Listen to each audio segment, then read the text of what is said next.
بسم اللہ الرحمن الرحیم۔ السلام علیکم۔ یوں تو نبی رحمت صلی اللہ علیہ وآلہ وسلم کے سبھی صحابہ آپ صلی اللہ علیہ وآلہ وسلم پر پروانہ وار فدا تھے، لیکن ایک صحابی کی کچھ عجیب کیفیت تھی۔ وہ اگرچہ ہجرت نبوی کے بعد شرف اسلام سے بہرور ہوئے، لیکن حضور صلی اللہ علیہ وآلہ وسلم سے ان کی عقیدت اور محبت کا یہ عالم تھا کہ صبح سے عشاء تک ہر وقت آپ صلی اللہ علیہ وآلہ وسلم کی خدمت میں رہتے، حضور کے لیے وضو کا پانی لاتے، اور آپ صلی اللہ علیہ وآلہ وسلم کا کوئی دوسرا کام ہوتا تو اس کو انجام دینے میں بھی ہمہ تن مستعد رہتے۔ حضور نبی کریم صلی اللہ علیہ وآلہ وسلم عشاء کی نماز سے فارغ ہو کر کاشانہ اقدس کے اندر تشریف لے جاتے تو وہ اس خیال سے دروازے پر بیٹھ جاتے کہ شاید آپ صلی اللہ علیہ وآلہ وسلم کو کوئی ضرورت پیش آ جائے۔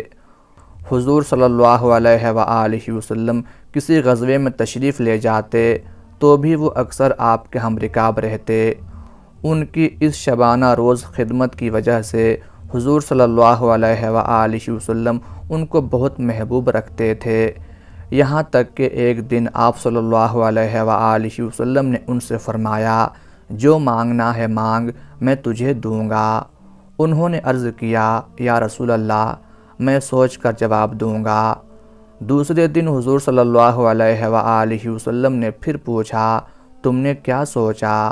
انہوں نے عرض کیا، یا رسول اللہ صلی اللہ علیہ وآلہ وسلم، میں آپ سے یہ سوال کرتا ہوں کہ آپ اللہ تعالیٰ سے میرے لیے یہ دعا کریں کہ وہ مجھے آخرت میں دوزخ سے بچائے اور جنت میں آپ کی معیت نصیب فرمائے۔ حضور صلی اللہ علیہ وآلہ وسلم نے فرمایا، کیا اس کے علاوہ کوئی اور حاجت ہے؟ انہوں نے عرض کیا، نہیں یا رسول اللہ، صرف یہی حاجت ہے۔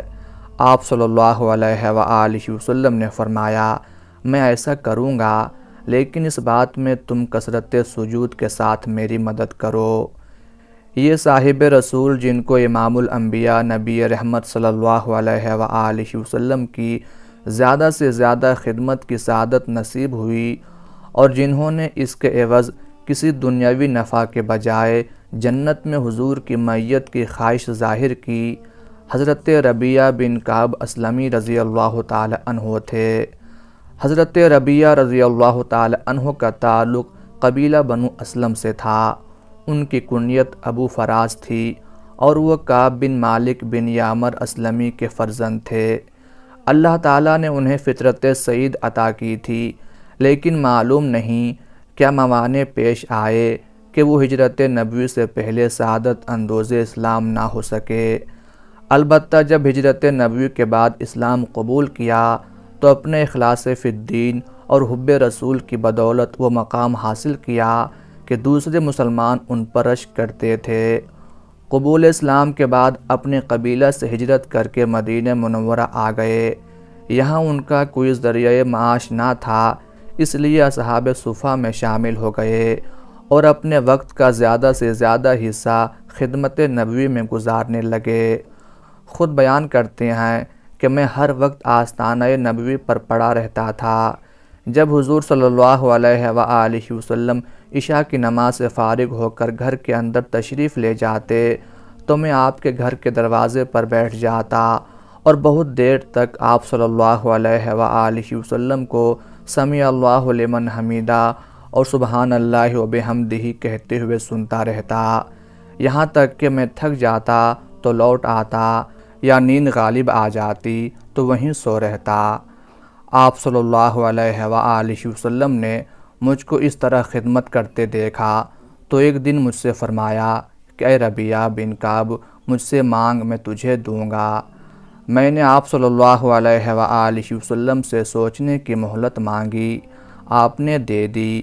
میں نے سوچا کہ یہ دنیا ختم اور زائل ہونے والی ہے اور مجھے دنیا میں اتنا رزق ضرور مل جائے گا جو میرے لیے کفایت کرے گا۔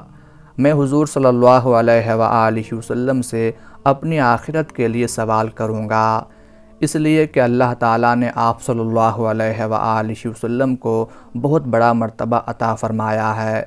چنانچہ آپ صلی اللہ علیہ وآلہ وسلم نے مجھ سے دوبارہ کچھ مانگنے کے لیے فرمایا اور میں نے آپ سے آخرت کی بھلائی کے لیے دعا کی درخواست کی تو آپ صلی اللہ علیہ وآلہ وسلم نے فرمایا، اے ربیہ، تمہیں ایسا سوال کرنے کا مشورہ کس نے دیا؟ میں نے قسم کھا کر کہا کہ مجھ کو کسی دوسرے نے ایسا مشورہ نہیں دیا، بلکہ یہ بات خود میرے دل سے اٹھی ہے۔ میں آپ صلی اللہ علیہ وآلہ وسلم سے اپنی آخرت کا سوال کروں گا۔ چنانچہ حضور صلی اللہ علیہ وآلہ وسلم نے میرا سوال پورا کرنے کا وعدہ فرمایا اور ساتھ ہی مجھے حکم دیا کہ کثرت سجود کے ساتھ میری امداد کر۔ بعد میں حضرت ربیہ رضی اللہ تعالی عنہ نے مدینہ میں اپنا ایک گھر بنا لیا، اس لیے ان کا شمار اہل حجاز میں ہونے لگا۔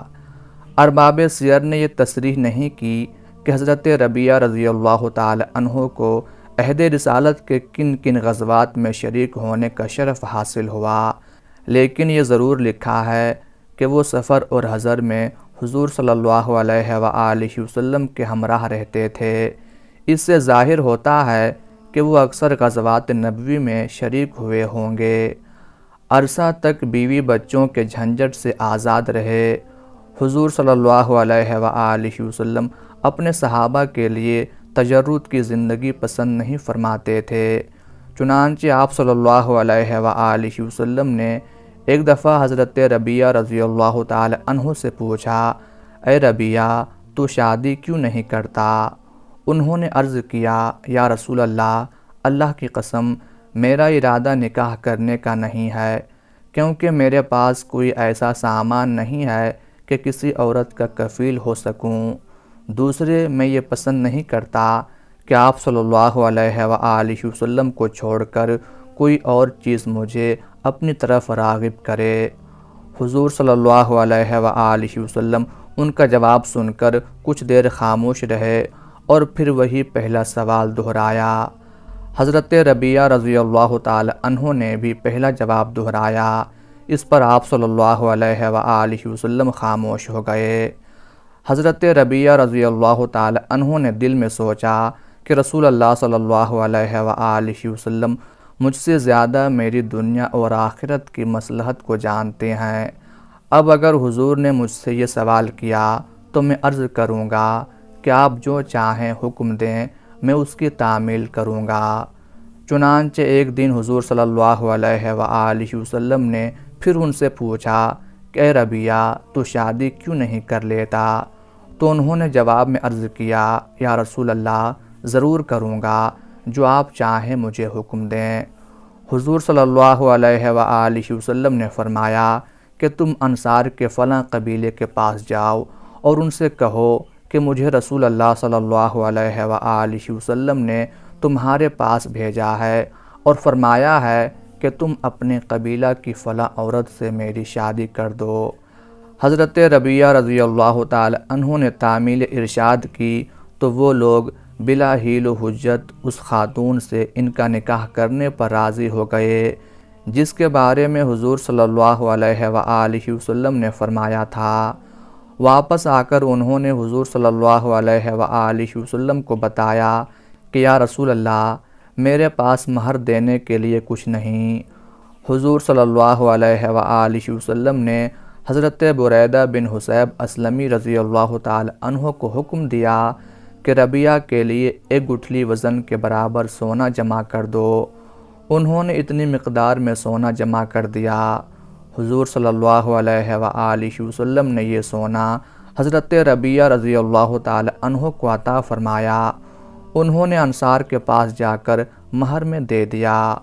اس کے بعد انہوں نے حضور صلی اللہ علیہ وآلہ وسلم سے درخواست کی کہ میری مدد فرمائیے کہ ولیمہ کر سکوں۔ آپ صلی اللہ علیہ وآلہ وسلم نے ایک مینڈھے اور کچھ غلے کا انتظام فرما دیا، جس سے حضرت ربیہ رضی اللہ تعالی عنہ نے دعوت ولیمہ کی۔ رسول اکرم صلی اللہ علیہ وآلہ وسلم بھی اس دعوت میں شریک ہوئے۔ حضرت ربیہ رضی اللہ تعالی عنہ کی شادی کے بعد رسول اکرم صلی اللہ علیہ وآلہ وسلم نے انہیں کچھ زمین عطا فرمائی۔ اس سے متصل حضرت ابوبکر صدیق رضی اللہ تعالی عنہ کی کچھ زمین بھی تھی۔ ایک دفعہ کھجور کے ایک تنے کے بارے میں حضرت ربیعہ رضی اللہ تعالی عنہ اور حضرت ابوبکر صدیق رضی اللہ تعالی عنہ کے مابین جھگڑا ہو گیا۔ حضرت ربیعہ رضی اللہ تعالی عنہ کہتے تھے کہ یہ تنا میری زمین کی حد میں ہے۔ بحث و تکرار کے دوران میں حضرت ابوبکر صدیق رضی اللہ تعالی عنہ نے انہیں کوئی سخت بات کہہ دی۔ بعد میں احساس ہوا تو نہایت عاجزی کے ساتھ حضرت ربیعہ رضی اللہ تعالی عنہ سے درخواست کی کہ اے ربیعہ، تم بھی مجھے ایسی ہی بات کہہ لو تاکہ آخرت میں مجھ سے مواخذہ نہ ہو۔ حضرت ربیعہ رضی اللہ تعالی عنہ حضرت ابوبکر صدیق رضی اللہ تعالی عنہ کے مرتبہ شناس تھے، کوئی سخت بات کہنے پر تیار نہ ہوئے۔ اس پر حضرت ابوبکر صدیق رضی اللہ تعالی عنہ نے فرمایا، اگر تم ایسا نہیں کرتے تو میں یہ معاملہ رسول اللہ صلی اللہ علیہ وآلہ وسلم کی خدمت میں پیش کروں گا۔ حضرت ربیعہ رضی اللہ تعالی عنہ بولے، آپ اس معاملے کو یہیں رہنے دیں اور حضور تک یہ بات نہ پہنچائیں۔ لیکن حضرت ابوبکر صدیق رضی اللہ تعالی عنہ بارگاہ نبوی کی طرف چل پڑے۔ حضرت ربیعہ رضی اللہ تعالی عنہ بھی ان کے پیچھے چل پڑے۔ اتنے میں ان کے قبیلے کے کچھ لوگ آ گئے اور کہنے لگے، یہ تو خوب رہی کہ سخت بات بھی خود کہی، پھر حضور سے شکایت کرنے بھی جا رہے ہیں۔ حضرت ربیعہ رضی اللہ تعالی عنہ نے ان لوگوں کو ڈانٹ کر کہا، تم لوگ اس معاملے میں دخل نہ دو، کیا تمہیں معلوم نہیں کہ یہ رسول اللہ صلی اللہ علیہ وآلہ وسلم کے یار غار ہیں؟ انہوں نے تم لوگوں کو اس طرح میری حمایت کرتے دیکھا تو غضبناک ہو جائیں گے، اور رسول اللہ صلی اللہ علیہ وآلہ وسلم نے ان کو غضبناک دیکھا تو آپ صلی اللہ علیہ وآلہ وسلم کو بھی غصہ آ جائے گا، اور ان دونوں کے غصے سے اللہ تعالیٰ کا غصہ بھڑک اٹھے گا اور ربیعہ تباہ ہو جائے گا۔ وہ لوگ تو یہ سن کر واپس چلے گئے، اور حضرت ربیعہ رضی اللہ تعالی عنہ حضرت ابوبکر صدیق رضی اللہ تعالی عنہ کے پیچھے پیچھے بارگاہ رسالت میں حاضر ہو گئے۔ دونوں نے اپنی معروضات بارگاہ رسالت میں پیش کیں تو حضور صلی اللہ علیہ وآلہ وسلم نے فرمایا، ربیعہ، تم نے اچھا کیا کہ ابوبکر کو کوئی سخت بات نہیں کہی۔ تم اب یوں کہہ دو کہ اے ابوبکر، اللہ آپ کی مغفرت کرے۔ حضرت ربیعہ رضی اللہ تعالی عنہ نے تعمیل ارشاد کی تو صدیق اکبر رضی اللہ تعالی عنہ پر رقت طاری ہو گئی اور وہ زار زار رونے لگے۔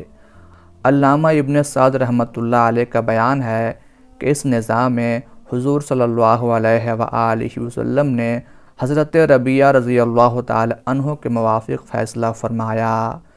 حضور صلی اللہ علیہ وآلہ وسلم کے وصال کے بعد حضرت ربیعہ رضی اللہ تعالی عنہ مدینہ منورہ کی سکونت ترک کر کے اپنے قبیلے میں چلے گئے۔ انہوں نے واقعہ حرہ کے بعد 63 ہجری میں وفات پائی۔ اللہ تعالیٰ کی ان پر بے شمار رحمتیں نازل ہوں، آمین یا رب العالمین۔